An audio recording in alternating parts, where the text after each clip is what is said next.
नमस्कार, बहुत बहुत स्वागत आप सभी का हमारी आज की क्लास में। और आज हम पढ़ने वाले हैं बीएसए यानी भारतीय साक्षरता अधिनियम के धारा 7 और धारा 8 यानी कि सेक्शन 7 एंड सेक्शन 8 ऑफ भारतीय साक्षरता अधिनियम 2023। शुरू करते हैं अपनी क्लास को। और शुरू करने से पहले सबसे ज्यादा इंपॉर्टेंट कि हमने लास्ट क्लासेस में क्या क्या पढ़ा था।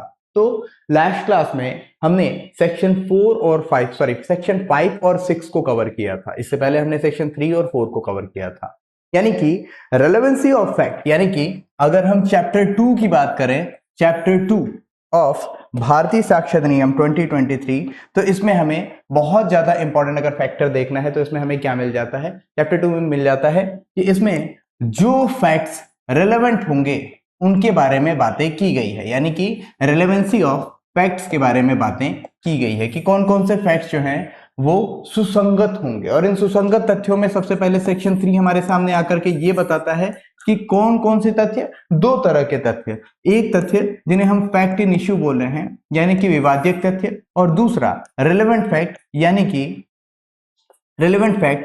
कि जिन्हें हम सुसंगत तथ्य कहते हैं। इनका साक्ष्य दिया जा सकेगा यानी कि इनके एविडेंसेस जो है दिए जा सकेंगे। तो ये सेक्शन 3 बोल रहा था। सेक्शन 4 की बात करें, wait for a minute, section 4 की बात करें तो सेक्शन 4 मोस्ट इंपॉर्टेंट हो जाता है क्योंकि इसमें एक ही संव्यवहार के भाग होने वाले तथ्यों को भी सुसंगत माना गया है। ये भी सुसंगत होते हैं, ठीक है, जो मैं एक्सप्लेन कर चुका हूं। सेक्शन 5 की अगर बात करें तो सेक्शन 5 में वे तथ्य जो विवादक तथ्यों के, सुसंगत तथ्यों के प्रसंग, हेतुक या फिर परिणाम है, यानी कि विवादित तथ्य यानी फैक्ट इन इश्यू हो या फिर रेलेवेंट फैक्ट हो, उनके क्या क्या हो सकते हैं, हेतु उनके प्रसंग, हेतुक या परिणाम है, ये हो सकते हैं, ध्यान में रखते रहेंगे। फिर उसके बाद सेक्शन 6 की बात करें तो हम लोगों ने 6 में पढ़ा था हेतु, तैयारी और पूर्व या पश्चात का आचरण। यानी कि जो भी इंसिडेंट हुआ है, जो भी घटना घटी है, उसकी हेतु, तैयारी या पूर्व या पश्चात का जो आचरण है, इसे भी रेलेवेंट फैक्ट के रूप में लिया जाएगा। ये भी रेलेवेंट होगा, इसका भी साक्ष्य दिया जा सकेगा, ये आप ध्यान में रखते रहेंगे। क्लियर हुआ? थोड़ा सा और आगे चलते हैं। सेक्शन 6 तक तो हम लोगों ने कवर कर लिया, थोड़ा सा और आगे चलते हैं। आज हम पढ़ेंगे सेक्शन 7 के बारे में। तो सेक्शन 7 धारा 7 बीएसए 2023 की। अब जरा धारा 7 को समझ लेते हैं। धारा 7 यानी सेक्शन 7, जिसमें विवादक तथ्य या सुसंगत तथ्यों के स्पष्टीकरण या पुनर्स्थापन के लिए आवश्यक तथ्यों की बात की गई है, जो भी रेलेवेंट फैक्ट में देखे जाते हैं। तो पहले इसको हेडिंग को लिख करके या समझ करके हम एक एक करके देखना शुरू कर लेते हैं। यानी फैक्ट्स नेसेसरी टू एक्सप्लेन और इंट्रोड्यूस फैक्ट इन इश्यू और रिलेवेंट फैक्ट, ऐसे फैक्ट्स जो जरूरी हैं। किस चीज के लिए जरूरी हैं? जो विवादित तथ्य हैं या सुसंगत तथ्य हैं, यानी कि जो रेलेवेंट फैक्ट है या फिर जो फैक्ट इन इशू है, उनको एक्सप्लेन करने या इंट्रोड्यूस करने के लिए जिन फैक्ट्स की जरूरत है, जो फैक्ट्स एकदम कंपलसरी है, जिन फैक्ट्स के बिना ये हो नहीं सकता, या फिर जिन फैक्ट्स को हम एक इंपॉर्टेंट रोल प्ले में देख सकते हैं, तो इसे हम कह देंगे क्या? इसे हम कह देंगे ये हमारा रेलेवेंट फैक्ट हो जाएगा। ये भी ध्यान में रखते रहेंगे। तो इसको पहले अगर लिखने की एक क्रम में लिखे तो विवादक तथ्य तथा सुसंगत तथ्यों के, एक ही चीज में कई बार बोल देता हूं ताकि वो दिमाग में बैठ जाए। विवादक तथ्य तथा सुसंगत तथ्यों के, दो तरह के तथ्य हो गए, विवादक तथ्य तथा सुसंगत तथ्य या फिर सुसंगत तथ्यों के स्पष्टीकरण या पुनर्स्थापन के लिए,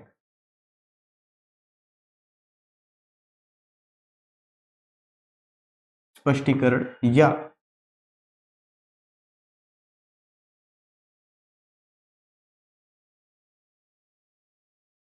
पुनर्स्थापन के लिए, स्पष्टीकरण या पुनर्स्थापन के लिए आवश्यक तथ्य, लिख लीजिएगा, आवश्यक तथ्य। इस तरीके से लिखना इसलिए इंपॉर्टेंट है क्योंकि आपको बार बार तोड़ने की कला सिखाई नहीं जाएगी। एक बार सिखा दी गई, उसी कला पे आप आगे फर्दर प्रोसीड करें, ठीक है। यानी इसमें क्या है, फैक्ट नेसेसरी टू एक्सप्लेन और इंट्रोड्यूस,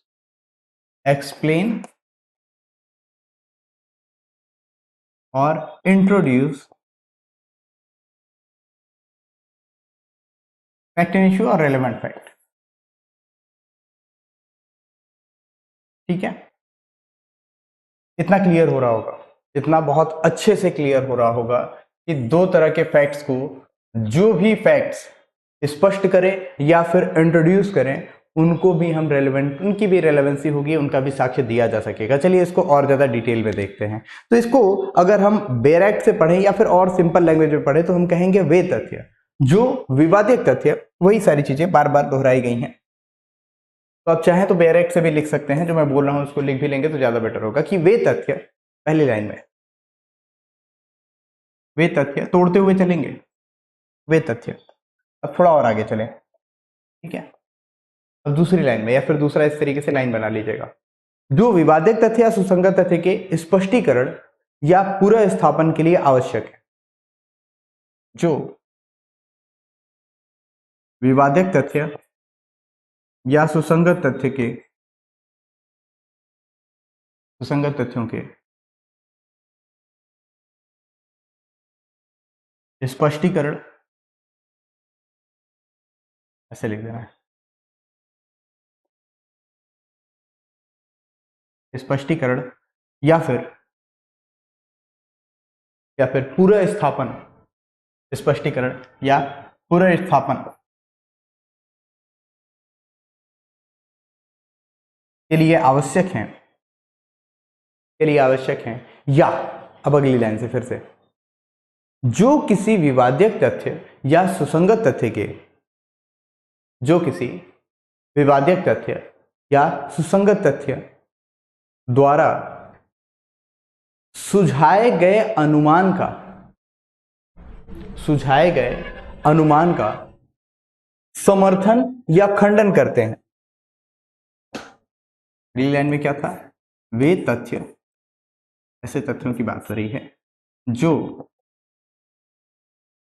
विवादित तथ्य या सुसंगत तथ्यों के द्वारा, विवादित तथ्य या सुसंगत तथ्य के द्वारा सुझाए गए अनुमान का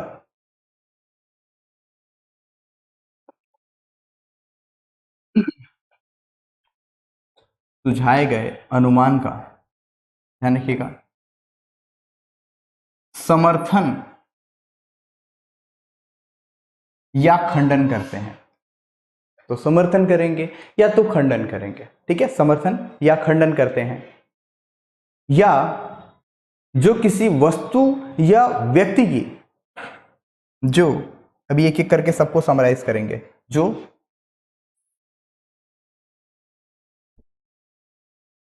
व्यक्ति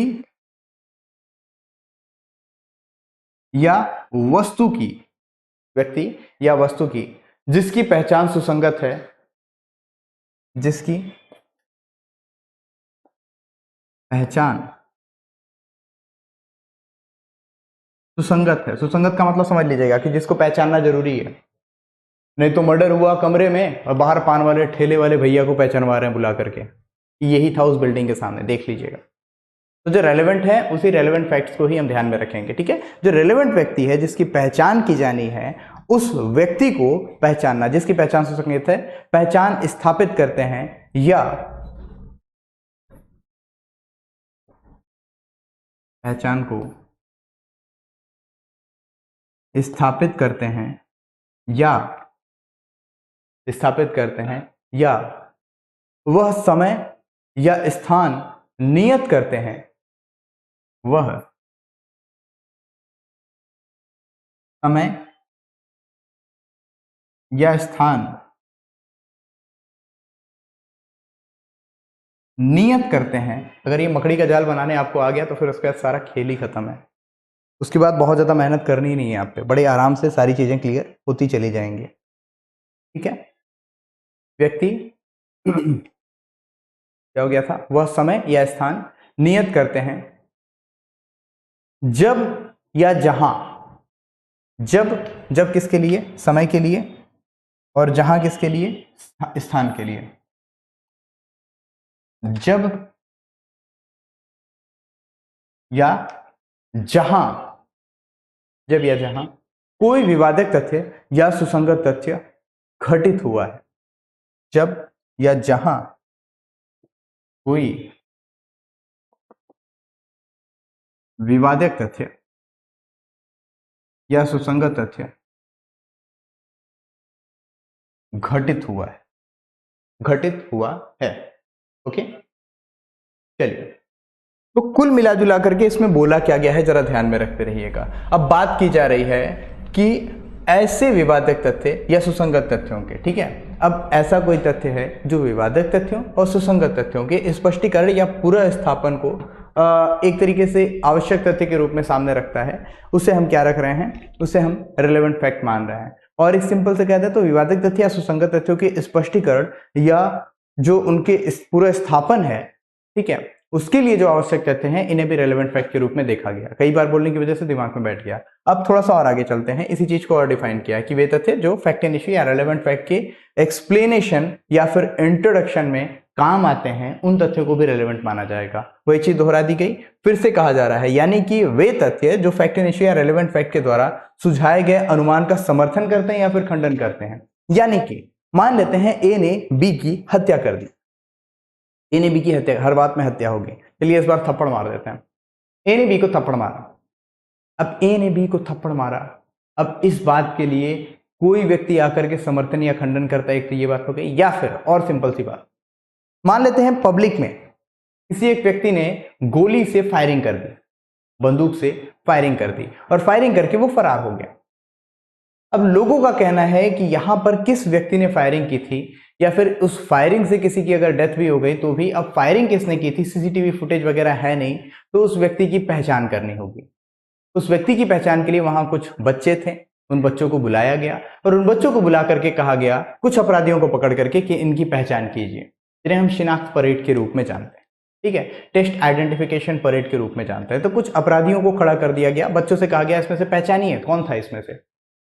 बच्चों ने किसी एक व्यक्ति को पहचान लिया कि हाँ इसी व्यक्ति ने गोली चलाई थी, तो या तो समर्थन करते हैं उस बात का, ठीक है, या तो समर्थन करते हैं उस बात का कि हाँ यही व्यक्ति था, व्यक्ति या फिर वस्तु, या इसी गन से गोली चलाई गई थी, बिल्कुल यही गन थी, या यही व्यक्ति था जिसने की गोली चलाई थी, ये पहचान सुनिश्चित हो गई, ठीक है, या तो उसको समर्थन करते हैं। या फिर कोई व्यक्ति पकड़ा गया था उस समय, उसको बुला करके फिर से शिनाख्त परेड किया जा रहा है, फिर से शिनाख्त कराई जा रही है, तो बच्चे बता रहे हैं कि नहीं नहीं ये नहीं थे, तो या तो खंडन करते हैं, ठीक है।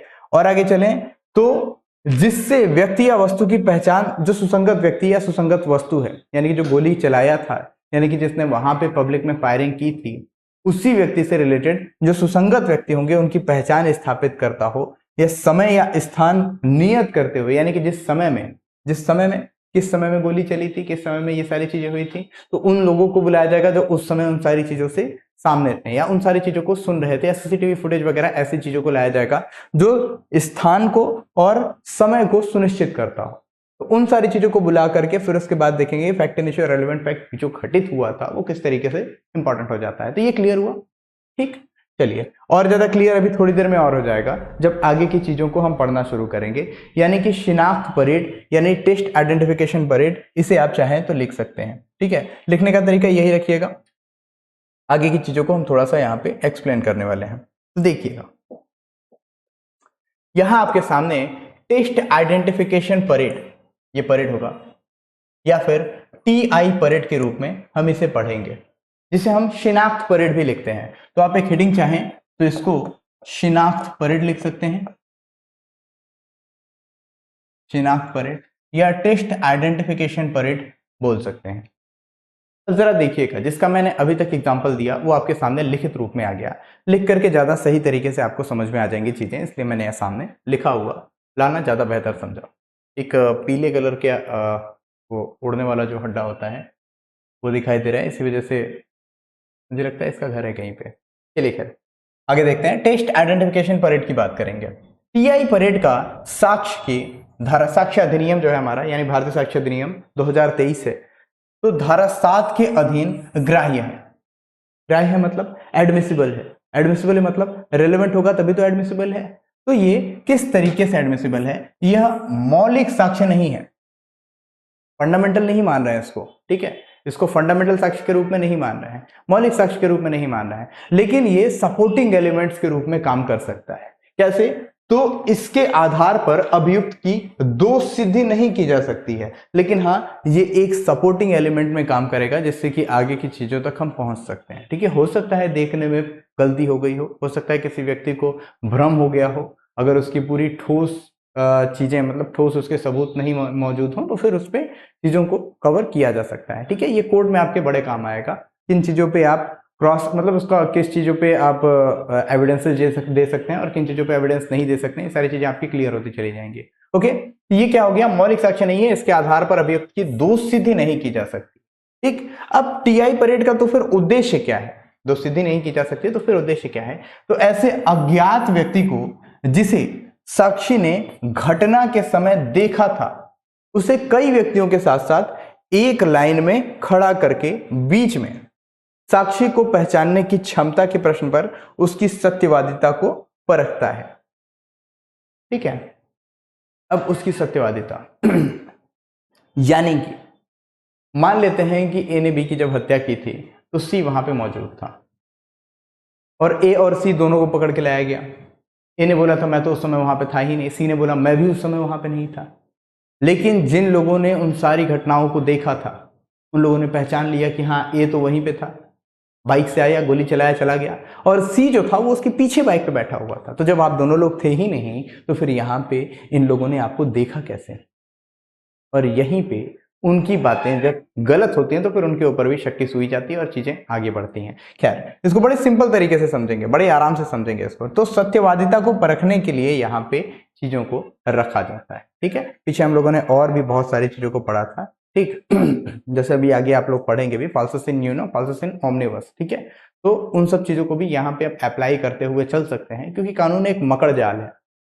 अच्छे से समझ गए तो इसके रीजनिंग बहुत ही ज्यादा इंटरेस्टिंग हो जाएंगे। सारे कॉन्टेक्ट, सारे जितने भी आपके एक्ट्स वगैरह हैं, सब कुछ एक दूसरे से जुड़ते हुए नजर आएंगे। तो शिनाख्त परेड किसके द्वारा की जानी चाहिए, किसके द्वारा ली जानी चाहिए, ये भी हम देख लेते हैं।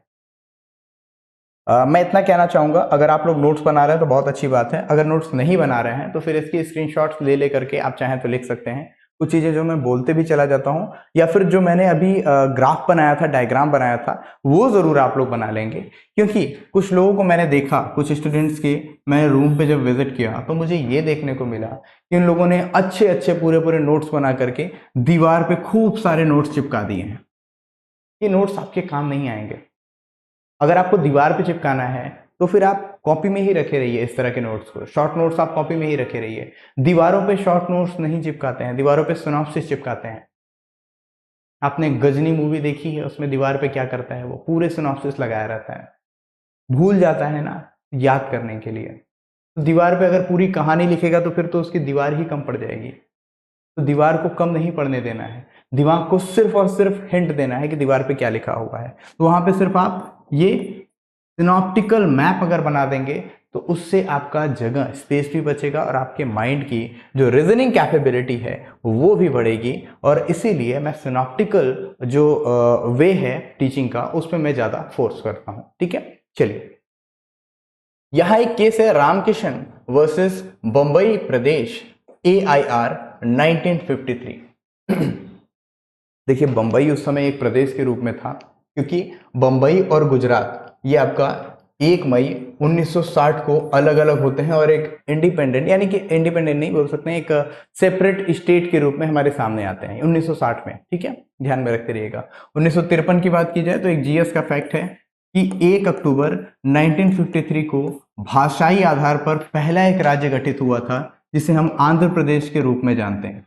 ठीक है, आंध्र प्रदेश के रूप में हम इसे जानते हैं, ये ध्यान में रखते रहिएगा, जो सबसे पहले भाषाई आधार पे हुआ। तो उस समय बंबई प्रदेश हुआ करता था 1953 में, उसी की हम बात करेंगे। इस मामले में उच्चतम न्यायालय ने कहा कि कोई भी व्यक्ति परीक्षण शिनाख्त नहीं कर सकता, यानी कि शिनाख्त परेड के लिए किसी को नहीं बुलाया जा सकता। उत्तर प्रदेश में यह व्यापक पद्धति है कि शिनाख्त की कार्यवाही मजिस्ट्रेट के द्वारा की जाए। अब कोई भी बुला करके, पता चलेगा इंस्पेक्टर साहब बुला करके शिनाख्त परेड कराने लग जाए, या फिर कांस्टेबल कोई बुला करके, ठीक है, उन्होंने ही शिनाख्त परेड करनी शुरू कर दी, दीवान साहब बुला करके शिनाख्त परेड करना शुरू कर देते हैं। तो इसी वजह से अगर आप एक एडवोकेट हैं, अगर आप लॉ की अच्छी नॉलेज रखते हैं, आप एडवोकेट हो या ना हो ये फर्क नहीं पड़ता, आपको अगर लॉ की अच्छी नॉलेज है, आप लॉ के अच्छे विद्यार्थी हैं, तो आप इन सारी चीजों पे क्वेश्चंस कर सकते हैं कि किसके राइट्स हैं, किन राइट्स को वायलेट किया जा रहा है। ठीक है, ये ध्यान में रखते रहेंगे। तो यहाँ पे हम क्या है, यह व्यापक पद्धति उत्तर प्रदेश में देखी जाती है कि शिनाख्ती कार्रवाई मजिस्ट्रेट के द्वारा की जाए, ये ध्यान में रखते रहेंगे। तो कुल मिला जुला करके जब हम इस सेक्शन को देखते हैं तो इस सेक्शन में घुमा फिरा करके एक ही बात कही गई है, एक ही बात कही गई है। और वो बात क्या है, वो है धारा 7 में कि किन किन को रिलेवेंट फैक्ट माना जाएगा। तो देखिए, जो भी ऐसे तथ्य हैं जो रिलेवेंट फैक्ट या फिर फैक्ट इन इशू के स्पष्टीकरण या पूरा स्थापन के लिए आवश्यक है, ध्यान में रखिएगा। और सिंपल, इसको और छोटा बना देते हैं। ठीक है, वे फैक्ट्स, सेक्शन 7 में क्या है, वे फैक्ट्स जो फैक्ट इन इशू या फिर रिलेवेंट फैक्ट के, फैक्ट इन इशू या रिलेवेंट फैक्ट के, अब दो चीजों की बात की गई है, इंट्रोड्यूस या फिर इंट्रोड्यूस या फिर एक्सप्लेन करते हो, यानी कि पूरा स्थापन करते हो या फिर इनकी स्पष्टीकरण को सामने रखते हो। ठीक, एक्सप्लेन या इंट्रोड्यूस करते हो। ठीक है, ये क्या हो जाएंगे, वे आवश्यक तथ्य भी सुसंगत हो जाएंगे, ध्यान में रखते रहिएगा। बस इतना ही है, एक छोटा सा गोला बनाएंगे तो भी चीजें क्लियर हो जाएंगे बड़े आराम से। दिमाग उसकी मैपिंग को समझ लेगा और बीच के जो फालतू के वर्ड्स हैं वो भूल जाएंगे। मेंस लिखने में आपके काम आएगा, लेकिन प्रीलिम्स के लिए दिमाग में आपका बैठ जाएगा। ठीक है, चलिए नेक्स्ट सेक्शन पे आते हैं, सेक्शन नंबर 8 की तरफ। सेक्शन नंबर 8 की तरफ, और सेक्शन 8 बात करता है सामान्य परिकल्पना के बारे में, षड्यंत्रकारी के द्वारा कही गई या की गई बातें। ध्यान में रखिएगा, यहाँ पे सामान्य परिकल्पना एक हाइपोथेटिकल सिचुएशन के बारे में बात की जा रही है, एक ऐसे समय की बात की जा रही है, कॉमन डिजाइन की बात की जा रही है जब षड्यंत्रकारी यानी जो कॉन्स्पिरेसी करने वाला व्यक्ति है उसके दिमाग में क्या चल रहा है उसके बारे में बात की जा रही है, यानी कि things said or done by conspirator in reference to common design. Things said or done by conspirator in reference to common design, ये ध्यान में रखते रहिएगा। यानी इसमें क्या किया गया है, एक सामान्य परिकल्पना के बारे में जो षड्यंत्रकारी है उसके द्वारा कही गई या की गई बातों को भी रिलेवेंट फैक्ट माना जाएगा। ये कैसे रिलेवेंट हो जाएगा, तो इसको एक एक करके समझते हैं। धारा 8 लागू होने के लिए कुछ आवश्यक शर्तें हैं। अब उन शर्तों को हम ध्यान से देख लेते हैं कि कब ये कही या की गई बातें। अब ये षड्यंत्रकारी है क्या, ये भी हमें समझना पड़ेगा। षड्यंत्र यानी कॉन्स्पिरेसी का मतलब क्या होता है, बीएनएस में कहां पे षड्यंत्र का यानी कि कॉन्स्पिरेसी के बारे में पूरी डेफिनेशन दी गई है, ये भी हम आज पढ़ने वाले हैं। तो सबसे पहला कंडीशन, यह विश्वास होना चाहिए कि 2 या अधिक व्यक्तियों ने मिलकर षड्यंत्र किया है। सबसे पहली बात, 2 या अधिक व्यक्ति होने चाहिए, एक ही व्यक्ति मिलकर के नहीं। ठीक है, तो दूसरी बात, कार्य उस समय के बाद होना चाहिए जब उनमें से किसी एक व्यक्ति द्वारा ऐसा आशय मन में धारण हुआ है।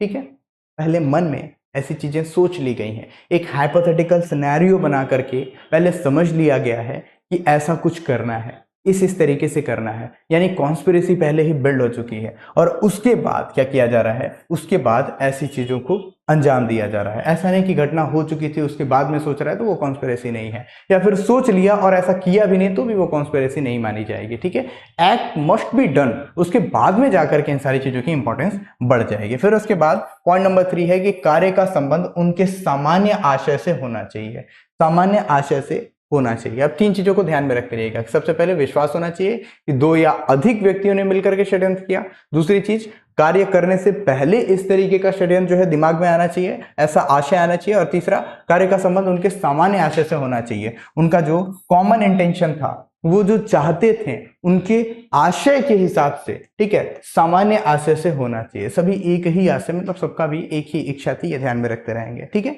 यानी कि एक युक्तियुक्त आधार होना चाहिए, यानी कि यह विश्वास करने के लिए ऐसा आधार जो 2 या अधिक व्यक्ति ने कोई अपराध या वाद योग्य दोष करने के लिए मिलकर षड्यंत्र किया है, वहां उनके सामान्य आशय के बारे में उनसे किसी एक व्यक्ति द्वारा उस समय के पश्चात, मैं बेरक पढ़ रहा हूं, जब ऐसा आशय उनमें से किसी एक ने प्रथम बार मन में धारण किया, कही गई, की गई या लिखी गई बात उन व्यक्तियों में से प्रत्येक व्यक्ति के विरुद्ध जिनके बारे में विश्वास किया जाता है कि उन्होंने इस प्रकार का षड्यंत्र किया है, षड्यंत्र का अस्तित्व साबित करने के प्रयोजन के लिए उसी प्रकार सुसंगत तथ्य है जिस प्रकार यह दर्शित करने के प्रयोजन से के लिए कि ऐसा कोई व्यक्ति उसका पक्षकार था। ठीक है, ध्यान में रखते रहिएगा। इतना ज्यादा इंपॉर्टेंस हो जाता है उन सारी चीजों का, कही गई या लिखी गई बातों का, जैसे कि एक पक्षकार की इंपॉर्टेंस है वैसे वैसे इनकी बातों का भी इंपॉर्टेंस हो जाता है। ठीक, तो ये इंपॉर्टेंट है, इसको आपने समझ लिया है। कॉमन इंटेंशन भी ध्यान रखते रहिएगा कि ऐसा नहीं एक व्यक्ति सिर्फ चोरी के इरादे से गया था, दूसरा व्यक्ति क्या है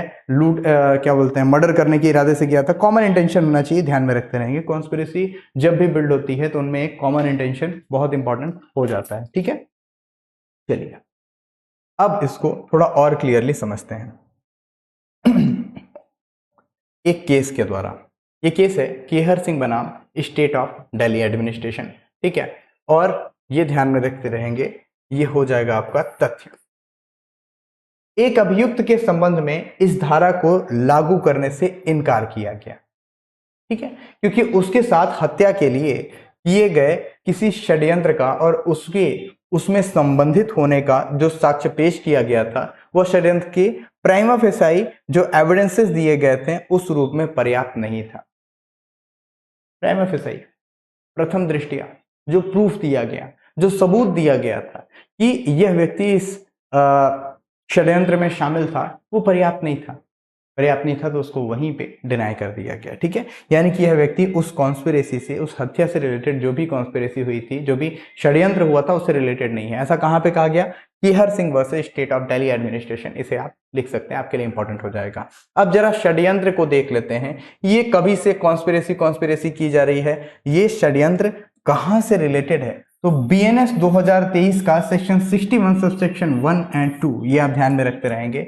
ये दोनों इंपॉर्टेंट हो जाते हैं कॉन्स्पिरेसी की डेफिनेशन के लिए, यानी दो या अधिक व्यक्तियों के बीच में किसी विधि विरुद्ध कार्य को करने के लिए। अब ऐसा नहीं है कि विधि के संगत जो चीजें हैं, सुसंगत है विधि से, जो चीजें करनी चाहिए उन चीजों को करने पेड़ लगाने जा रहा है, तो ये कोई कॉन्स्पिरेसी नहीं होती है। विधि विरुद्ध काम करने के लिए, ध्यान में रखते रहेंगे, विधि विरुद्ध इल्लीगल काम करने के लिए या विधिपूर्ण साधनों के द्वारा कोई विधिपूर्ण कार्य करने के लिए। ठीक है, विधिपूर्ण साधनों के द्वारा कोई विधिपूर्ण कार्य करने के लिए संयोजन या ठीक है इसके मतलब इंटेंशन से बनता है। ठीक है, मैं क्लियरली इसको बोल दे रहा हूं, यानी दो या दो से अधिक व्यक्तियों के बीच में किसी विधि विरुद्ध कार्य को करने के लिए या विधिपूर्ण साधनों के द्वारा कोई विधि विरुद्ध कार्य करने के लिए संयोजन या करार से बनता है।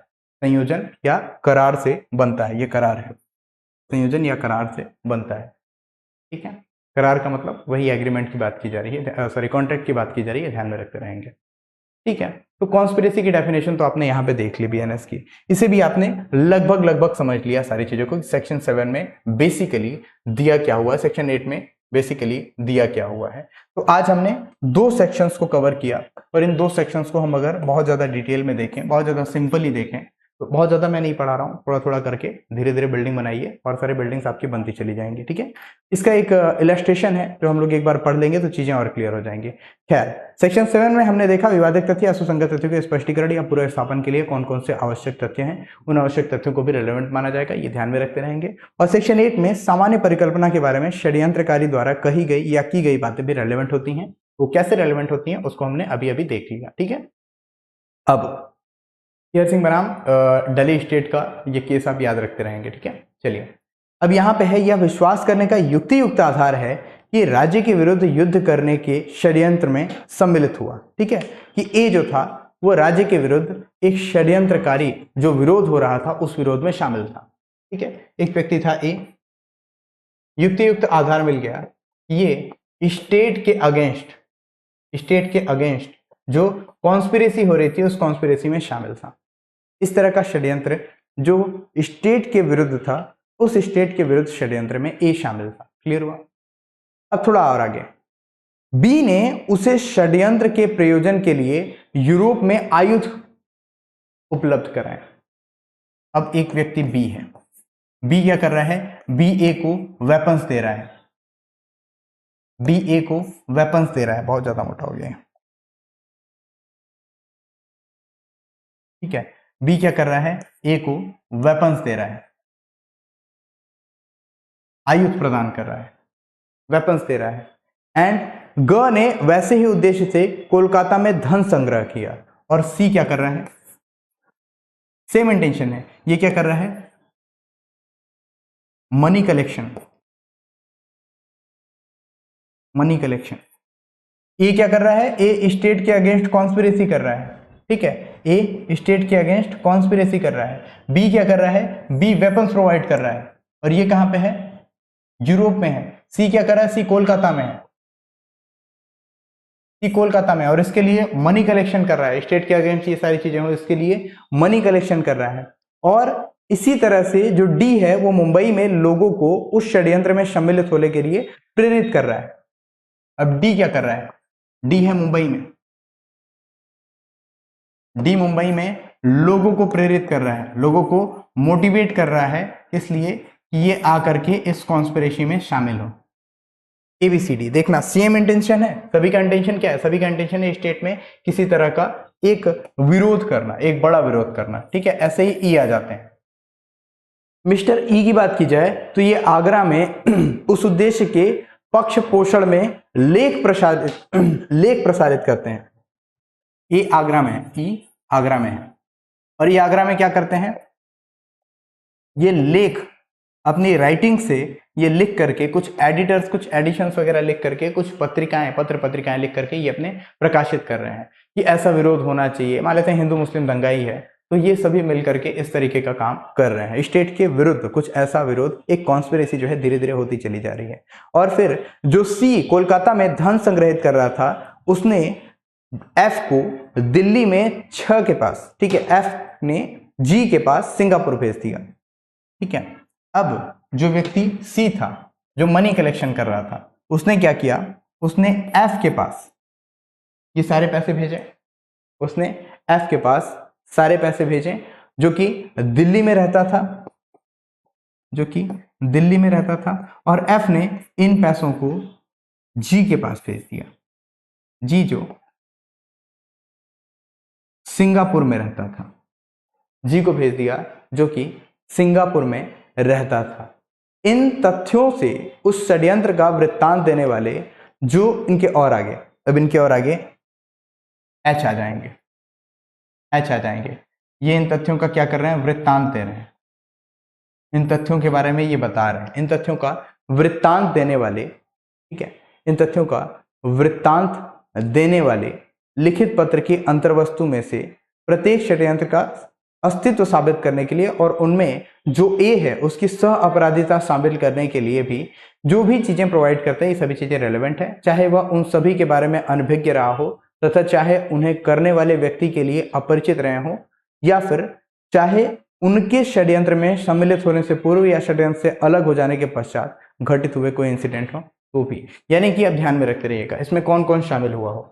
इसमें अब A B C D E F G सभी शामिल है, सभी शामिल है, ठीक है, ध्यान में रखते रहिएगा, सभी शामिल हैं। कैसे कैसे शामिल हैं, ए क्या कर रहा है, ए कह रहा है कि स्टेट के विरुद्ध हमें एक तरह का प्रदर्शन करना है, कॉन्स्पिरेसी कर रहा है। बी क्या कर रहा है, उसको वेपन्स प्रोवाइड कर दे रहा है, यूरोप में है लेकिन उसको धन जो हथियार वगैरह है वो सब प्रोवाइड कर दे रहा है। सी कोलकाता में है, ये मनी कलेक्शन कर रहा है, कलेक्शन करके एफ के पास भेज दे रहा है दिल्ली में, और दिल्ली से क्या है, सिंगापुर, ये सारी चीजों को ट्रांसफर कर दिया जा रहा है। डी मुंबई में है, जो लोगों को मोटिवेट कर रहा है कि आप भी लोग इस तरह के विरोध में, इस तरह के विद्रोह में शामिल हो जाइए। और ई क्या कर रहा है, ऐसे लेख आगरा से प्रकाशित कर रहा है जिसको पढ़ करके लोग और ज्यादा भड़कें, और ज्यादा विरोधी हो जाएं। और लेकिन यहीं पे एक व्यक्ति एच पकड़ा जाता है, जो एच इन सारी चीजों के बारे में बताता है कि देखिए एक कॉन्स्पिरेसी है जिसमें ए मिला हुआ है, ये एक तरह की कॉन्स्पिरेसी कर रहा है, ये क्या कर रहा है, इस तरह की कॉन्स्पिरेसी कर रहा है जिसके लिए मेरे पास पर्याप्त सबूत है। अब ए अगर फंस गया तो अब ई को, अब ऐसा नहीं कहा जा सकता है कि एच भाई तुम ये कैसे ए को फंसा दे रहे हो, आप पूरी कॉन्स्पिरेसी के सभी लोगों को तो जानते नहीं हो,